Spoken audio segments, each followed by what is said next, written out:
In this video, I'm going to be answering your questions that you've sent over to me through Instagram DMs. And the question I'm answering in this video is, how do I stop relying on referrals and scale my leadership development company? I'm stuck doing all of the sales. I can't find my ideal clients when I go out and look for them. Word of mouth and referrals are all that work for me. Help. Oof. Okay, well, first of all, it could be a very awesome thing that word of mouth and referrals are what's actually getting you by. That means you probably have a really good product. Or it could mean that it's really cheap and it's like checking a box. With leadership development, you don't really know. Like, depending on what levels of leaderships you're actually solving for when you go into organizations, it'll depend on whether you're just checking a box or you're actually solving for a painful, urgent pain. It's interesting. I have this matrix broken down on exactly what levels of leadership development come in per the revenue levels of the clients that you're working with, like what's actually essential for them to get to the next level. Because the reality is, after $10 million a year, getting to that $1 billion a year point, it literally is a lot of leadership. It's leadership, like foundational leadership, it's building leadership teams, and then it's building transformational leadership systems that get them get those organizations to the $100 million, $1 billion level. But all right, let's stay on topic, right? So the question is, how do I stop relying on referrals? First is like, why haven't you been focused on weaning off the referrals? Because it's kind of like crack sometimes, because it's just so easy to close. So like, why haven't you wanted to go out of your comfort zone to go after cold traffic? Right? Like, that's something you got to ask yourself, because like, is it you're afraid of rejection? You lack the skill set of going after cold traffic? Like, you just got to be honest with yourself and try to solve the problem. Like, actually go out to solve the problem. Don't retreat back to the comfort zone of, all right, let me just work these referrals or work the word of mouth, right? So part of stopping relying on the referrals is, one, you got to go out and find a list, right? So what I would do if I was you is I would go on Sales Navigator right now and I would look up the characteristics of my ideal client. You know, what is the company revenue that they're doing a year?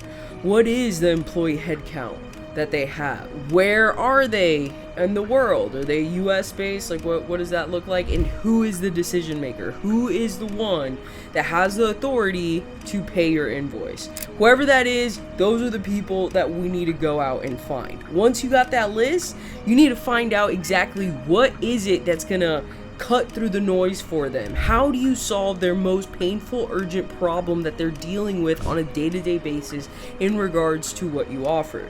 Right? You gotta crack the code on messaging, because the only way you get through, especially in the leadership development space, right? Because you're talking about enterprises here. You're talking, like, you shouldn't be selling leadership solutions to anyone doing at least $3 million a year at the bare minimum. And that's like foundational type of leadership, like CEO coaching and stuff like that.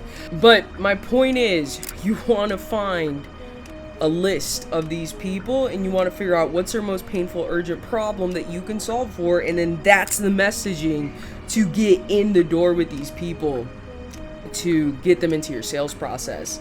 And yeah, like that process I just walked you through is cold outreach. How do those messages get in their inbox? So they can get in there through LinkedIn, they can get in there through email. And then it's just about following up, staying top of mind, running ads in front of them to showcase that you guys are the leaders and the experts, and you are who you say you are, right? And you can help them get that transformational outcome. But without the list, you don't have anything. What you need is data. You need names, emails, and phone numbers of those people, so we can get into their attention ecosystem and stay top of mind. That's the key to the code, right?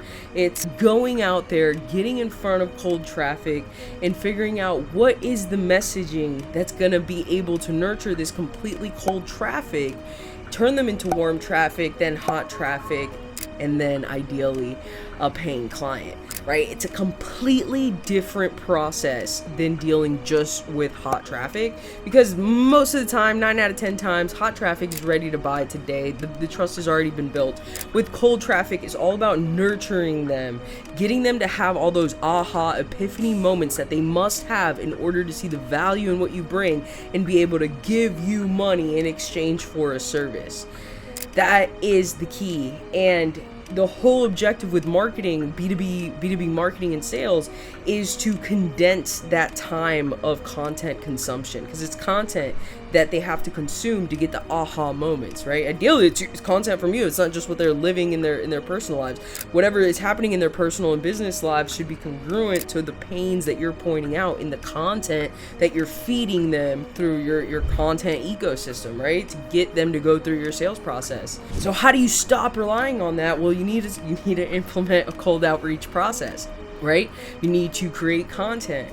You need to be able to have a Netflix type of binge watching that they can do on YouTube and prove to themselves that you are who you say you are, right? And then you just drive traffic to all of that content to get people to have the aha moments, and then enter your sales process through some type of conversion mechanism, whether that's a video sales letter, a webinar, a live workshop, an appointment setter, a newsletter, whatever conversion mechanisms that you choose. But that is how you focus on cold traffic, right? You just gotta create that pathway based on this specific scenario that you're telling me. The other thing you said is you're stuck doing all of the sales. Okay, so you don't have leverage sales in your business. It sounds like you don't have appointment setters and you don't have closers, right? So that's a challenge, right? Because you're stuck wearing the front end sales hats. And the first thing you got to do is just document what success looks like. What does it look like to have a successful discovery call? Honestly, you might not even have a sales process yet that has discovery calls or triage calls in it, right? That's one of the things you would have to add to bring in that cold traffic, right? Because you're not just going to let anybody hop on a call with you. They need to be qualified to make sure that they are a good fit to have that strategy call or whatever that second call is, right? I'm a big believer in 15-minute discovery triage calls, 1 hour strategy sessions, and then an enrollment call where you collect the cash after the offer is made. I'm a big believer in a 3-step sales process, just because that's what has worked the best for us and our partners when it comes to enterprise level sales. So these are like 50K, 100K plus type of deals. So that 3-step process. So then it comes down to getting yourself out of these 3 steps, right? So what does that actually look like? It looks like documenting what success looks like at each step of the process. So what do the successful discovery calls look like? Do you have proof of what successful discovery calls look like? Do you? Just document them, put them in a Google file, and I would say a minimum of 10 successful calls are good to have there, so that when you hire someone to be your appointment setter, they can train off of those 10 successful calls and have the script. Like it should be a very step-by-step type of script that hits all the points that you need to be able to qualify if this person would be a good fit to move forward in the sales process or not. And you don't want to bring on an appointment setter unless you have those 2 things, right? The script that's going to help them be successful, right? Because they don't know any better, right? You can't expect appointment setters or closers to come in and build out your entire sales process. It's not how it works. If you do go that route, you're going to end up tearing it all down because it's not going to fit what you see the vision of your business. Trust me, been there, done that. But my point is, you have to have the script, and you have to have the documentation of success. That goes for the discovery call, that goes for the strategy call as well, and even the enrollment call, whatever the cash collected call is. There's this step-by-step process in every single one of those. You need to have that documented as a script that they can, a script, framework, whatever, that they can go through to get that outcome, right? Because that whatever inputs go through that process should get that predictable outcome. That's how you got to look at every single part of your business. It's specifically the sales process itself. That's how you get out of sales. That's how you get out of sales. You bring on talent, train up talent, make sure they're hitting KPIs, and that they have a system and process to follow. The other thing you said is, I can't find my ideal clients when I go out and look for them. That's interesting. I don't know why you would say that. Do you know what your ideal clients look like? Because like, if you don't know the character traits or the characteristics of your ideal clients, then of course you'll never be able to find them. So like, at the bare minimum, what I tell our partners is like, okay, what's the vertical? What industry are we focusing on? What's the job role? Who's the decision maker, right? Is it the CEO, the CHRO? What does that look like? How much revenue are they actually bringing in yearly at a minimum? And what does employee headcount look like at a minimum? Once you have those things, and location, like where are they in the world? Are they just in the United States? Like whatever that looks like.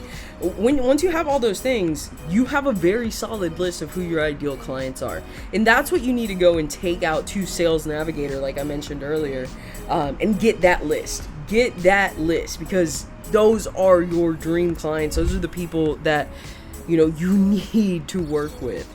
And just start reaching out. Do outreach. Don't be scared of rejection.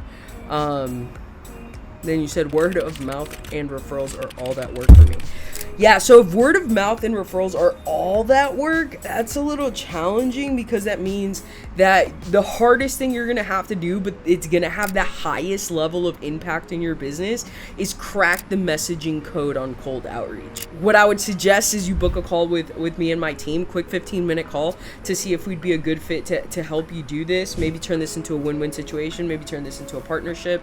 But that's what we specialize in doing, right? Like, we go out and do the market research and help you create this messaging that cuts through the noise. And we've just done it so successfully for so many of our partners, and specifically in the leadership development space. But if you're not willing to go that route and you want to take all the profits for yourself and you don't want any type of partner, then that's what you got to do, right? You got to go out and figure out what's the messaging that works for that specific ideal client, because it changes. The nuances change based on what vertical you're going after, who the decision maker is. Those little things change if you want to be able to cut through the noise. If you don't want to be able to cut through the noise and you want to sound like everybody else, then you can just copy and paste the same message to everybody, and then everybody's gonna hate you, and you'll just be another spammer out there sending the messages. But yeah, that's pretty much it. I walked you through your entire question and how to solve all of it. I hope you guys found some value in this, and I'll see you guys in the next video.